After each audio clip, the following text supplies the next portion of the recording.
Alors, on va après ce contexte qui paraît a priori peu propice à la transition, on va passer aux sujets de consensus qui sont très nombreux et qui sont au cœur de la transition, donc sur une note plus optimiste.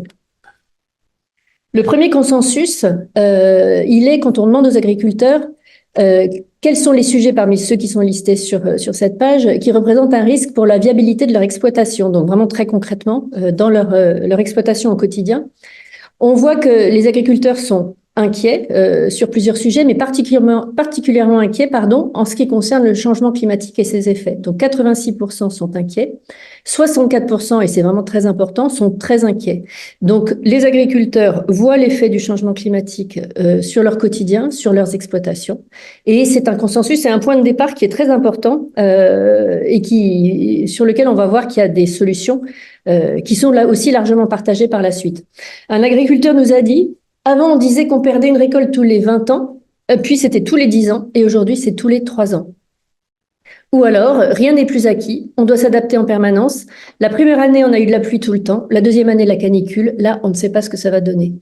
Donc, les agriculteurs, ça tout le monde le sait, travaillent avec le climat. Ils ont toujours su et dû s'adapter au climat. Aujourd'hui, le changement climatique, ce sont des effets climatiques qui sont de plus en plus fréquents, de plus en plus intenses et de plus en plus imprévisibles. On voit aussi d'autres sujets de préoccupation qui préoccupent la majorité des agriculteurs, les maladies animales, ce qu'on appelle les épizooties, le manque d'eau, qui est très très préoccupant pour certains agriculteurs. 50% sont très inquiets. Les ravageurs des cultures, le déclin de la biodiversité, les espèces invasives et l'érosion des sols. Mais on voit aussi que la diminution de l'efficacité des produits sanitaires pose problème et inquiète 64% des agriculteurs et 43% sont très inquiets. Donc on a des éléments extérieurs et on a une diminution d'efficacité des outils, des produits phytosanitaires qui leur permettaient d'augmenter ou de maintenir leur rendement jusqu'à présent. Autre sujet consensuel de préoccupation, l'énergie et l'utilisation des phytosanitaires. Donc, on leur a demandé quel était leur niveau de préoccupation concernant l'énergie et on voit que 77% des agriculteurs sont inquiets à cause de la hausse du prix de l'énergie qui impacte directement la rentabilité de leurs exploitations. 49% sont très inquiets, donc près de la moitié. Mais ils sont aussi plus largement inquiets de leur dépendance aux énergies fossiles, dépendance directe à travers l'utilisation du gasoil, du gaz sur leurs exploitations, et une dépendance qui est aussi indirecte à travers les énergies fossiles qu'il faut pour fabriquer les engrais qu'ils utilisent. Donc, un agriculteur nous a dit en interview, la dépendance énergétique, c'est un sujet sur lequel on réfléchit beaucoup sur l'exploitation. Mais par contre, quelles sont les solutions? On va en voir certaines par la suite. Les agriculteurs sont aussi très majoritairement préoccupés par l'utilisation des produits phytosanitaires. Donc là, il ne s'agit plus de l'efficacité, mais de l'utilisation et de l'effet potentiel sur leur santé. 75% sont inquiets de l'effet sur leur propre santé de cette utilisation, 56% très inquiets. Mais ils sont aussi plus largement préoccupés par l'effet de ces produits sur l'environnement et sur la santé humaine en général. Un agriculteur nous a expliqué, on est moins exposé qu'avant, on est mieux équipé, mais c'est dangereux, c'est sournois et je n'emmène pas mon fils quand je pulvérise. Donc des sujets de préoccupation sur lesquels les agriculteurs sont d'accord en très grande majorité. Et on va continuer sur l'énergie. En termes de solutions, ce ne sont pas toutes les solutions, mais ce sont certaines solutions à la dépendance énergétique. On voit que quand on demande aux agriculteurs alors sous condition bien sûr, si c'était financièrement rentable et s'ils étaient accompagnés techniquement, quelles pratiques ils souhaiteraient mettre en œuvre. Et là, on voit une majorité très très forte, dans 81%, qui sont intéressés par le photovoltaïque en toiture. Donc ça, c'est pour de l'autoconsommation. 59% ne l'ont pas encore mis en œuvre, mais 22% l'ont déjà mis en œuvre. Donc là, on voit à la fois un intérêt fort et aussi un potentiel d'accélération avec les 59% qui ne l'ont pas encore mis en œuvre. Le bois énergie les intéresse aussi à 54%. En revanche, ils sont beaucoup plus mitigés en ce qui concerne l'agrivoltaïsme, c'est-à-dire les panneaux dans les champs, et la méthanisation. On a 51% qui sont contre l'agrivoltaïsme et 61% qui sont contre la méthanisation. Alors, la méthanisation, c'est un débat dont on entend beaucoup parler. On a vu dans les interviews que c'était différent selon qu'on parlait de grosses unités ou de petites unités de méthanisation. Et on voit que les petites unités de méthanisation sont plus acceptables pour les agriculteurs. D'une part, ça représente un investissement moins risqué, moins élevé de toute façon. Et surtout, on voit que les petites unités de méthanisation sont moins craintes en termes d'accaparement des terres. Au détriment de la production de nourriture. C'est aussi le même problème pour l'agrivoltaïsme, c'est-à-dire que les agriculteurs sont très hésitants à ce que les terres agricoles servent à la production d'énergie. Et un agriculteur, par exemple, nous disait « Les subventions sont importantes pour ces méthaniseurs, donc les agriculteurs utilisent du foncier agricole pour faire pousser des cultures à mettre dedans. » C'est ça le problème. Hein. Pour nous, le méthaniseur, c'est comme une grosse vache, il faut le nourrir. Ça devient plus rentable de faire pousser de l'énergie que de produire de la nourriture. Alors, si on continue dans les consensus, et là, on rentre dans des consensus qui sont vraiment très importants en termes de potentiel d'accélération de la transition, puisque en ce qui concerne les cultures, toujours sous condition, à condition que ce soit financièrement rentable et qu'ils soient accompagnés techniquement, on voit que les agriculteurs sont en très, très grande majorité, jusqu'à 91%, favorables à certaines pratiques et surtout qu'ils ont déjà mis en œuvre certaines pratiques. Donc, la transition, si on regarde ces chiffres-là, elle est déjà en marche et il y a encore un potentiel d'accélération très important. En particulier, le recours aux engrais organiques ou la diminution des engrais de synthèse. Là, on voit 91% qui sont intéressés et 83% pour la diminution des engrais de synthèse. Et on voit qu'il y a déjà 63% et 45% qui ont déjà mis ça en œuvre. Donc, la transition est en marche. La diminution des produits phytosanitaires dont on a parlé précédemment, mais aussi un intérêt pour la culture de variétés plus résistantes au réchauffement climatique, la culture de légumineuses en particulier, à 82%, et puis l'aménagement des terrains pour faire face à l'érosion des sols, l'allongement des rotations des cultures pour l'agriculture de conservation des sols, l'ACS pour ceux qui sont dans le métier, et le désherbage mécanique. Un exemple de parole d'agriculteur, le désherbage mécanique, donc ça se fait avec des outils, des herses, des vrilles, du binage, pas chimiquement. Mais là aussi, il faut investir dans du matériel et maîtriser techniquement. Il n'y a personne dans mon entourage qui pratique ça. Et on va voir que l'accompagnement technique et le collectif sont des leviers extrêmement importants. Du côté de l'élevage, il y a aussi un consensus fort et un potentiel d'accélération fort, de nouveau, si les conditions sont réunies. On voit une quête d'autonomie alimentaire des élevages qui est quasi unanime, c'est-à-dire de produire la nourriture du cheptel directement dans l'exploitation. Mais elle n'est pas encore mise en place pour 43% des agriculteurs. 49% l'ont déjà mise en place. 66% souhaitent intégrer de l'élevage aux cultures.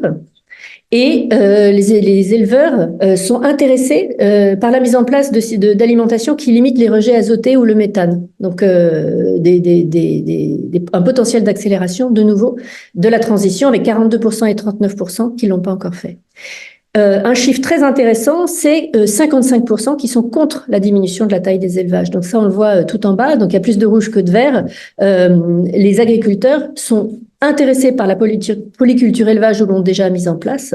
Un des freins principaux à la mise en place de la polyculture élevage, il y en a bien d'autres bien sûr, c'est le manque de temps. L'élevage, ça prend du temps et le manque de main-d'œuvre disponible.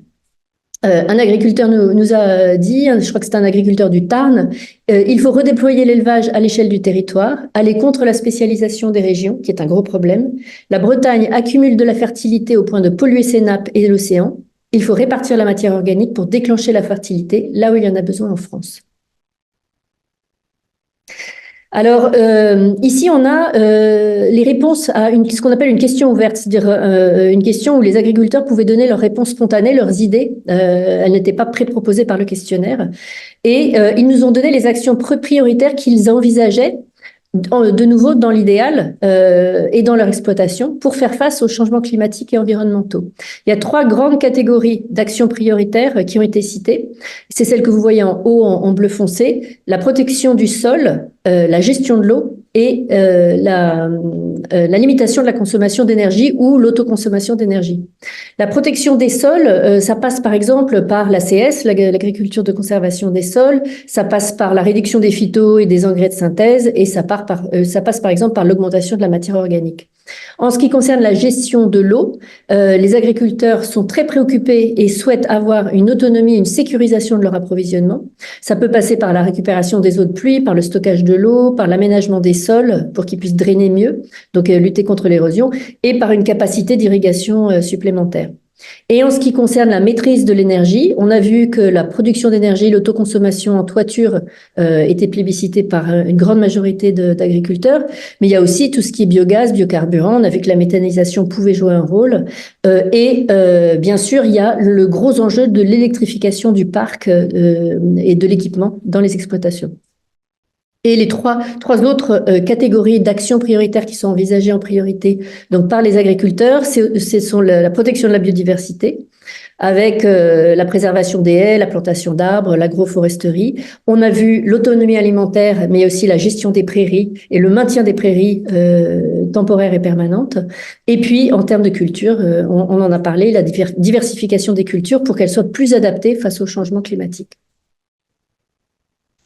Un consensus aussi important parmi les agriculteurs, 72% des agriculteurs qu'on a interrogés étaient déjà engagés dans des démarches de qualité environnementale, des labels, des SICO, comme on dit, des signes de qualité et d'origine. Les agriculteurs souhaitent, avec ces démarches, valoriser leurs efforts, à la fois financièrement, mais aussi en termes de qualité. Et ils sont motivés par des convictions, on va voir, assez diverses, mais très souvent personnelles. Si on regarde d'abord les démarches, on voit que les plus importantes dans notre échantillon étaient la haute valeur, la HVE, certification haute valeur environnementale, les AOP, les AOC, l'agriculture de conservation des sols et l'agriculture biologique, mais il y avait aussi beaucoup d'autres labels et certifications, dont le label rouge par exemple ou le bleu blanc cœur. Les raisons qui les poussent à engager leur exploitation dans ces démarches, elles sont diverses. Il y a d'abord les convictions personnelles, un engagement personnel pour 68%, mais il y a aussi l'incitation économique, bien sûr, puisque ça permet de valoriser financièrement ces productions. Les dynamiques de filière qui emportent le groupe avec elles, mais aussi, et très important, la pertinence agronomique et l'adaptation en prévision des risques futurs. C'est-à-dire que ces démarches sont considérées par beaucoup d'agriculteurs comme faisant partie d'une évolution nécessaire de l'agriculture.